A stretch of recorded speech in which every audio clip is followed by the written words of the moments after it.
BodyBags, where horror lies.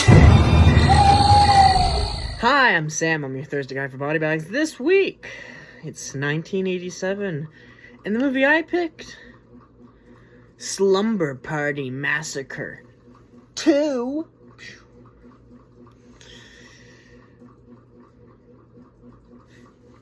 Let's just dive right on into it. So, previously in the first one, there's, two sisters, and they both make it out of the movie alive. This movie, you follow the younger sister, a little more grown up, but not that much. It's like 3 or 4, maybe 5 years later kind of thing. While the older sister is in a mental institution because she couldn't really get over the events, right? And there's this guy that the younger sister dreams about, that she has a crush on, and da-da-da. And then she starts having these nightmares about this rocker guy that wants to make love with her. Whew. Crazy. She ends up going to this slumber party. And the more she has nightmares, or the more she starts seeing things, the more crazier she seems to be getting, until the killer's grand entrance near the end of the movie. Well, not near the end of the movie, around the middle, but anyway. I really like this movie. I'm not lying. I'm not lying at all. I really like this movie. I watched the first one, actually, a couple of weeks ago, and then I started watching the second one a little after, and then I just happened to be like, oh, that's 87, I could watch Slumber Party 2. And I was thinking that, it's just gonna be some good, bad horror movie, just fun, cheesy, everything, right? But watching it, I was like, well, it is kind of that, but it's, like, really, like, well-made, and really, like, really nice kind of story, and it's kind of like Nightmare on Elm Street. A little bit, with the whole killer in your dreams, except the killer ends up being in real life. Or, I guess, when the movie's all said and done, I suppose that's all up for debate, because you don't really know what is and isn't real.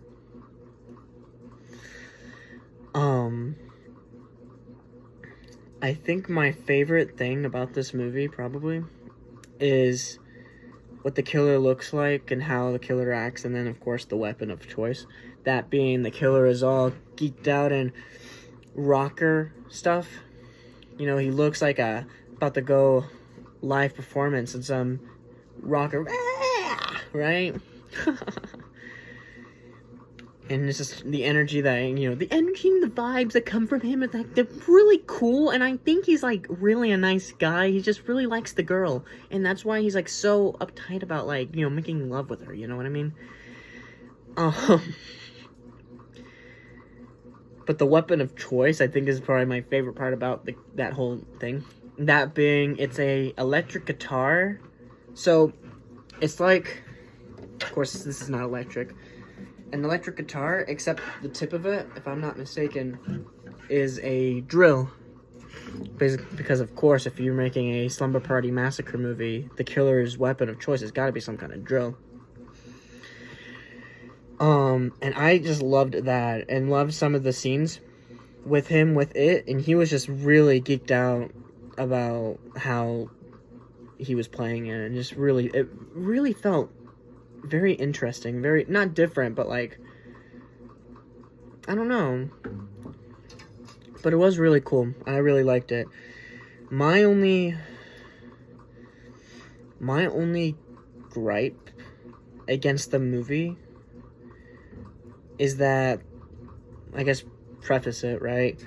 The movie's kind of like a musical, in the sense that almost every 5 minutes, whether it's a radio, the music playing in the scene, or the music that the band is playing, because it's like she's a part of the younger sister is a part of a band, and so they're playing some music and whatnot. Regardless of that, it's almost like every 10 minutes a song is playing, and so it's kind of like a musical.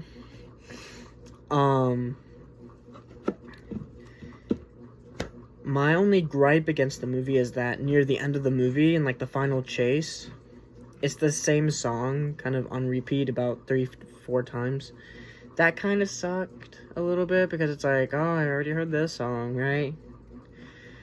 But, you know, it's whatever. There's not that much, like, junk in it. You just get, if I remember correct, I'm pretty sure you only get one boom, boom, boom scene, right? You have a lot of kissing in the movie.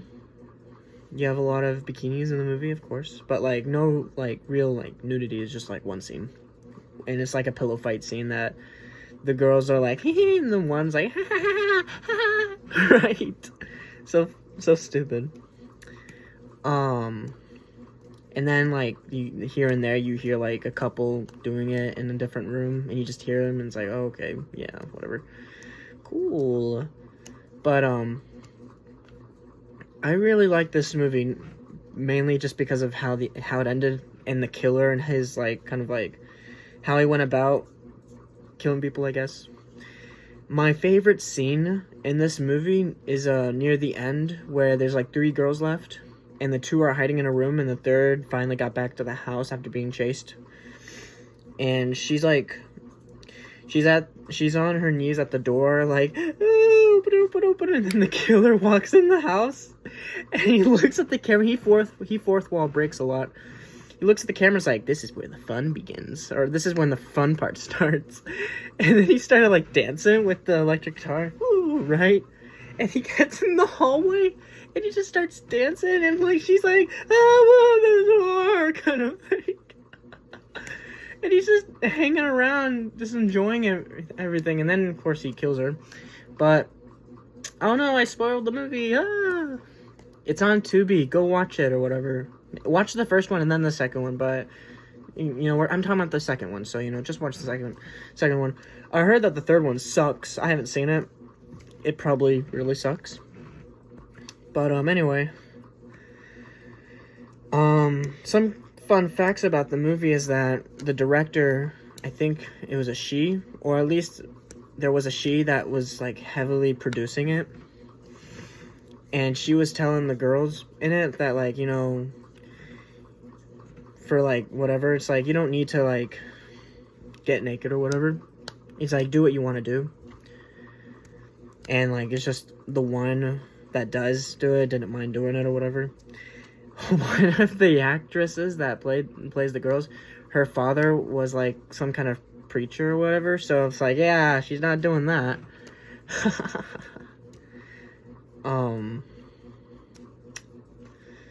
And the killer, he was a son of, this guy who, I forget, he was, like, his dad was, like, a really rich guy, and the son, oopsie. The son, was, like, really into acting and really into, like, music video stuff or whatever. And so that's why when he is able to play the killer, he's so, like, into it. He's so, like, right? He's just so crazy and whatnot. But as I said, going into it, I was thinking it was going to be like a...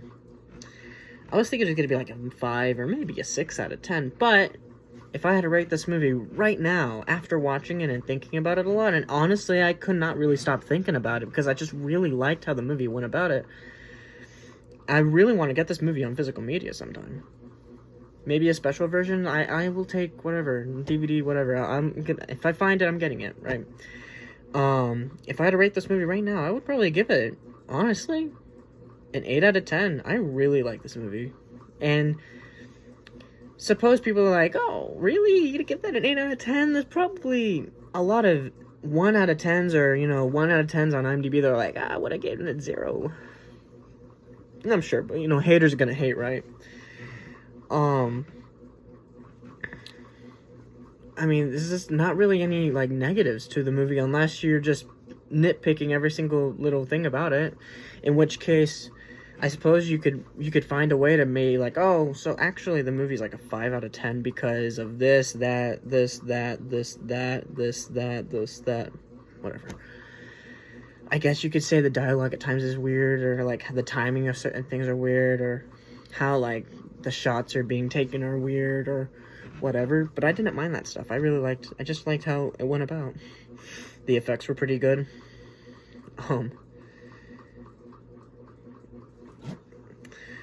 I'm trying to think. I think one of my favorite things about it, it's not like, it's so funny, but like, it's kind of funny. So, the younger sister, right, her older sister, she's in a mental place, and so the mom and the younger sister, they're like, the mom's like, oh yeah, we're gonna go to the mental place to see your sister this week, or whatever. And she was like, oh, okay. That same weekend or whatever was going to be the getaway to the slumber party, right? And she ends up dropping some like plate, and she starts crying, and she's like, I don't want to go to a mental place for my birthday. It's like, oh yeah, it's her birthday this weekend. It's, it just makes that weekend funny. And it's just funny. The mom's like, oh, I'm so sorry. I forgot it was your birthday. Like, dude, how do you forget that? Terrible parent. Terrible. Just awful. Worst. That's the worst thing ever, if you forget your child's birthday. Really sad. But anyway, I'm Sam. I'm your thirsty guy for BodyBags. I did Slumber Party Massacre 2. And I gave it an 8 out of 10. You probably think I'm a crazy person. I am.